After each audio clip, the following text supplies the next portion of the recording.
Bonjour à tous, c'est Caro de Caro et le droit. Cette vidéo s'adresse à vous si vous êtes salarié puisque j'ai fait une vidéo distincte pour les employeurs. Vaut-il mieux recourir à la procédure de rupture conventionnelle ou à un licenciement pour abandon de poste? Quels sont les rapports de force en jeu entre vous et votre employeur et quel est votre poids dans les négociations?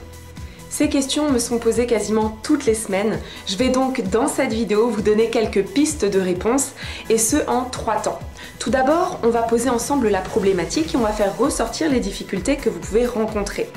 Ensuite, nous allons voir quelles sont les solutions qui s'offrent à vous, quelles sont vos marges de manœuvre et enfin nous parlerons de stratégie dans un contexte de négociation vis-à-vis de votre employeur. C'est parti! Avant de parler enjeux, stratégie, rapport de force, il faut qu'on se mette d'accord sur ce que recouvrent ces deux procédures, rupture conventionnelle et licenciement pour abandon de poste. Parce que je me rends compte que finalement, ça n'est pas toujours très clair pour tout le monde. Et cette démarche va nous amener à comprendre pourquoi on peut parfois hésiter entre ces deux procédures. Alors, le point commun entre la rupture conventionnelle et le licenciement pour abandon de poste, c'est que ce sont deux façons de mettre fin à un contrat de travail à durée indéterminée. Ceci dit, c'est tout ce qu'il y a là de commun, puisque ce sont deux procédures bien distinctes. La rupture conventionnelle est sans doute la procédure la plus connue. Il s'agit d'un mode de rupture amiable d'un CDI. Alors, même si vous ne connaissez pas en détail cette procédure, vous savez généralement deux choses. Un, c'est le fait que si vous désirez mettre fin à votre contrat de travail d'un commun accord avec votre employeur, c'est cette procédure qu'il faut utiliser. Et deux, la rupture conventionnelle vous donne droit à une indemnité de rupture. Et ça, c'est un élément important. Alors parfois on parle d'indemnité de licenciement ou parfois encore de prime de départ. Pour ne pas créer de confusion, je parlerai d'indemnité de rupture. Le contexte du licenciement pour abandon de poste est totalement différent. L'abandon de poste, en principe vous saisissez plus ou moins ce que cela implique, c'est l'hypothèse où le salarié cesse de se présenter à son poste de travail sans avoir obtenu l'autorisation préalable de son employeur et sans lui fournir de justificatif, comme un certificat médical par exemple. Mais on ne peut pas se contenter de savoir ça quand on veut faire un licenciement pour abandon de poste. Il y a deux autres idées clés à connaître à ce stade. Ces deux autres idées clés, je les ai déjà développées dans une vidéo spéciale sur le licenciement pour abandon de poste. Je vais donc me contenter ici de faire de brefs rappels. 1. Ce qu'il faut comprendre, c'est que le licenciement pour abandon de poste est en fait un exemple de licenciement dit disciplinaire ou licenciement dit pour faute. Autrement dit, l'abandon de poste, c'est la faute que commet le salarié et qui va venir justifier son licenciement pour faute. Mais le licenciement pourrait très bien être justifié par d'autres fautes, comme par exemple des insubordinations, une attitude injurieuse, voire violente, des malversations ou autres. Et on serait tout autant dans cette même catégorie de licenciement dit disciplinaire. Deuxième idée clé, généralement le licenciement pour abandon de poste est un licenciement disciplinaire pour faute grave. Et puisqu'on est sur une faute grave, le licenciement privera le salarié de son indemnité de licenciement. En revanche, et pour certains vous allez être ici surpris, le salarié licencié pour faute grave a quand même le droit au chômage. Et ces éléments-là, c'est ce qui va nous amener à comparer le licenciement pour abandon de poste avec la rupture conventionnelle. Eh bien oui, normalement c'est la procédure de rupture conventionnelle qui est négociée d'un commun accord entre vous et votre employeur. Sauf que si votre employeur n'a pas spécialement d'intérêt à vous voir partir, il ne sera pas enclin à vous verser l'indemnité de rupture conventionnelle. Et il risque donc, sur ce motif, de refuser la rupture conventionnelle. Dans cette hypothèse, le licenciement pour abandon de poste apparaîtra comme un bon compromis. Ça ne coûte rien à votre employeur et vous aurez le droit au chômage. Et voilà comment on arrive avec des licenciements pour abandon de poste arrangés de toutes pièces d'un commun accord entre le salarié et l'employeur. Alors, il est clair que c'est une façon de contourner les règles du Code du travail puisque le licenciement pour faute n'a pas été conçu dans ce but. Ça n'est pas l'esprit du texte. Ceci dit, la pratique est trop répandue pour que l'on puisse l'ignorer. Ceci étant précisé, est-ce que les choses sont vraiment aussi simples? Avez-vous réellement le choix d'utiliser une procédure plutôt que l'autre? Quelles sont ici vos marges de manœuvre? Pour évaluer votre marge de manœuvre, il convient de se demander quelles sont les options qui s'offrent à vous. Et ce n'est qu'à l'issue de cette étude que nous pourrons voir dans quelle mesure vous pouvez proposer ou imposer une rupture de contrat à votre employeur. Les options qui s'offrent à vous dépendent d'un élément central. Est-ce que votre employeur veut ou pas vous voir partir? Première hypothèse, s'il ne veut pas se séparer de vous. Dans cette hypothèse, vous avez le désir de partir, mais votre employeur n'y voit pas spécialement d'intérêt pour son entreprise. Que pouvez-vous faire? Eh bien, tout dépend du contexte. Si vous avez atteint un certain âge, vous pouvez partir en retraite. Mais a priori, si vous regardez cette vidéo, c'est que vous n'êtes pas dans cette situation. Si vous reprochez des fautes à votre employeur, vous pouvez prendre acte de la rupture de votre contrat de travail ou alors saisir la justice d'une résiliation judiciaire. Mais ces procédures présentent plusieurs inconvénients. Généralement, il faut l'aide d'un avocat et ce sont des procédures assez lourdes et incertaines. Mais parfois, vous ne reprochez pas spécialement de fautes graves à votre employeur, c'est juste que vous ne vous entendez plus avec lui ou avec vos collègues, ou alors vous avez envie d'aller voir ailleurs. Alors dans cette hypothèse, il vous reste la démission. Oui, mais qui dit démission dit pas de droit au chômage, sauf de rares exceptions. Alors ça peut être tout à fait ok, si par exemple vous avez trouvé un autre employeur et que du coup la question de s'inscrire à Pôle emploi ne se pose pas. Oui, mais si c'est pas le cas, que faire? Eh bien, il vous reste deux options. Négocier une rupture conventionnelle avec votre employeur ou vous faire licencier pour faute. Alors, on reviendra évidemment sur ces deux procédures dans la troisième partie de cette vidéo, mais l'idée ici, c'était que vous compreniez quelles sont les cartes que vous avez en main et que vous pouvez ou pas jouer en fonction de votre situation. Et comme vous le savez, dans une négociation, il est important de connaître aussi les cartes que l'autre partie, ici votre employeur, peut jouer. Et c'est donc notre deuxième hypothèse, celle dans laquelle votre employeur veut se séparer de vous. Quelles sont ses options à lui? 1. Recourir au licenciement pour motif économique, mais cela suppose qu'il soit dans les clous au niveau du motif économique et de l'ordre des licenciements. 2. Le licenciement pour inaptitude, mais cela suppose que vous ayez été déclaré inapte par la médecine du travail. Ou 3. La mise à la retraite, et là il faut que vous ayez atteint un certain âge.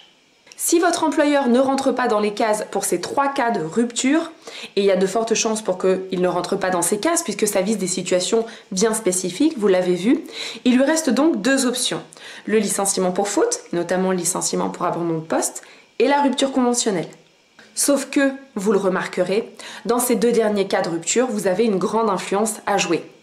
Pour la rupture conventionnelle, on le comprend facilement, il lui faut votre accord. Mais pour le licenciement aussi, il faut que votre employeur ait un motif à partir duquel vous licenciez, une faute de votre part. Et cette faute peut être plus ou moins volontaire, plus ou moins provoquée. Voici pour les cartes aux mains de votre employeur. Ceci étant posé, vous avez désormais une approche globale du paysage de la négociation, ce qui nous permet à présent d'étudier la négociation en elle-même, et c'est sans doute la partie de cette vidéo que vous attendez le plus. Le premier réflexe d'un salarié qui souhaite quitter son entreprise est de penser à la rupture conventionnelle. Et comme on l'a vu, la rupture conventionnelle est un mode amiable de rupture du contrat de travail qui nécessite l'accord des deux parties. Si votre employeur souhaite aussi vous voir partir, il n'y aura pas trop de difficultés a priori à recueillir son accord. Votre employeur peut même d'office prendre l'initiative de vous proposer une rupture conventionnelle. Et généralement, il le fera dans deux cas. Premier cas, lorsqu'il n'a pas d'autre mode de rupture possible. On l'a vu juste avant, ces choix sont assez restreints. Si vous êtes dans cette situation, vous avez tout intérêt à négocier votre indemnité de rupture. Dans la pratique, très peu de salariés le font parce qu'il faut que le contexte s'y prête. Mais c'est une possibilité. La loi prévoit une indemnité de rupture minimale, libre à vous de la négocier à la hausse. Deuxième cas, votre employeur vous propose une rupture conventionnelle parce qu'il souhaite une rupture douce. Ici, votre employeur pourrait utiliser un autre mode de rupture, par exemple il pourrait vous licencier s'il vous reproche des fautes, mais il va préférer jouer la carte du consensus, peut-être pour éviter les risques de contentieux derrière. Cette situation vous est a priori plutôt favorable car on est dans l'évitement du conflit. Et comme vous le savez, avec une rupture conventionnelle, vous avez la garantie de partir avec une indemnité de rupture. Je fais une petite parenthèse ici, simplement pour vous dire que cette vidéo étudie les rapports de force en jeu entre vous et votre employeur. Si vous voulez savoir si vous avez un intérêt à opter pour la rupture conventionnelle plutôt que le licenciement pour abandon de poste, allez voir mon autre vidéo sur le sujet qui est beaucoup plus concrète et qui compare point par point ces deux procédures, notamment sur les indemnités de rupture. Quid à présent si votre employeur ne souhaite pas particulièrement se séparer de vous? A priori, il sera peu enclin à accepter une rupture conventionnelle du fait de l'indemnité qu'il aurait à vous verser. Le raisonnement des employeurs ici, c'est de se dire si mon salarié souhaite partir, il n'a qu'à démissionner, ce qui peut se comprendre. Et il faut aussi que vous compreniez que certains employeurs refusent les ruptures conventionnelles par crainte de l'effet domino. S'ils acceptent une rupture conventionnelle avec vous, d'autres salariés risquent alors de tenter le coup. Et donc, ils font de leur refus une question de principe général. Ici, vous avez donc tout intérêt à mûrir votre projet de rupture conventionnelle avant de le proposer à votre employeur. Il faut que vous vous mettiez à sa place et que vous trouviez les bons arguments pour le convaincre. Pour quelles raisons votre employeur devrait-il accepter la rupture conventionnelle que vous lui proposez ? Une première idée serait déjà de regarder la vidéo que j'ai faite sur le même sujet pour les employeurs. Cela vous aidera à voir la situation de son point de vue et à trouver vos arguments plus facilement. Sachez aussi que dans la pratique, on se rend compte que garder un salarié qui veut partir est un assez mauvais calcul. Le salarié est démotivé, il n'est plus prêt à faire des efforts ni à rendre service. Il peut donc être défavorable pour l'employeur de laisser la situation se dégrader dans l'attente d'une hypothétique démission. Sans compter sur l'image négative de l'entreprise qui peut être renvoyée aux autres salariés. Le refus persistant de conclure des ruptures conventionnelles peut communiquer un signal négatif auprès du reste du personnel et créer un climat de méfiance à l'égard de l'employeur qui est vu comme quelqu'un de froid et d'inflexible. Accepter une rupture conventionnelle a aussi cet avantage que vous pouvez vous mettre d'accord avec votre employeur sur la date de rupture. Et donc cela lui laissera du temps pour s'organiser et notamment pour trouver votre remplaçant. Quid si vous n'avez pas réussi à convaincre votre employeur ? Soit que votre employeur est définitivement contre l'idée de vous voir partir, soit qu'il n'est pas nécessairement contre, mais que l'idée de vous verser une indemnité de rupture le rebute. Si votre employeur est arrangeant, il peut éventuellement accepter un licenciement pour abandon de poste arrangé. Je sais que psychologiquement, c'est peut-être une démarche qui peut être assez dure pour vous parce que c'est vous qui êtes à l'origine de la faute. Et puisque c'est un licenciement monté de toutes pièces, généralement on va garder ça secret au sein de l'entreprise et vos collègues vont tout ignorer de ce qui se passe. Ainsi, ils vont avoir à gérer votre absence, éventuellement vos tâches, et ils peuvent développer un sentiment d'incompréhension, voire de colère à votre égard. À vous de voir comment vous êtes prêt à gérer cette posture délicate. La situation est encore plus complexe lorsque le licenciement pour abandon de poste n'est pas arrangé et n'est pas réalisé d'un commun accord avec votre employeur. Dans cette hypothèse, vous décidez de mettre votre employeur au pied du mur. Vous faites un abandon de poste sans le prévenir. Alors ici, il faut vous attendre à ce que ce soit perçu par votre employeur comme une déclaration de guerre. Mais cela arrive plus fréquemment qu'on ne le pense. Alors, quelques points de vigilance à avoir quand même. 1. Il arrive que votre employeur, pour se venger, tarde à vous licencier. Ça, il faut vous y attendre.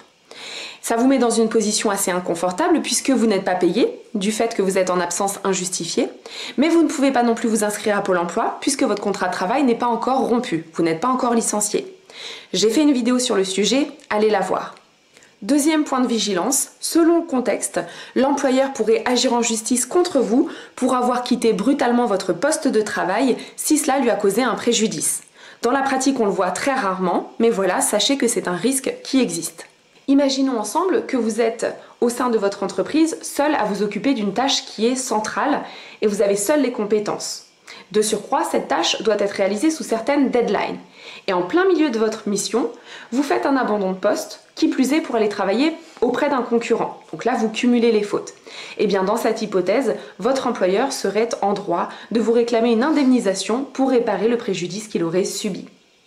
Enfin, dernier point de vigilance qui vaut ce qui vaut, il ne faut pas s'attendre à ce que votre employeur soit tendre avec vous si un futur recruteur l'appelle pour avoir des informations sur votre compte. Mais ça, j'imagine que vous l'avez déjà anticipé. Les amis, cette vidéo est à présent terminée. J'espère vous avoir apporté quelques pistes de réflexion en la matière. Si c'est le cas, likez ma vidéo. Et si vous voulez avoir une approche plus approfondie encore sur le sujet, eh bien n'hésitez pas à regarder mes autres vidéos sur le même thème. Bye bye!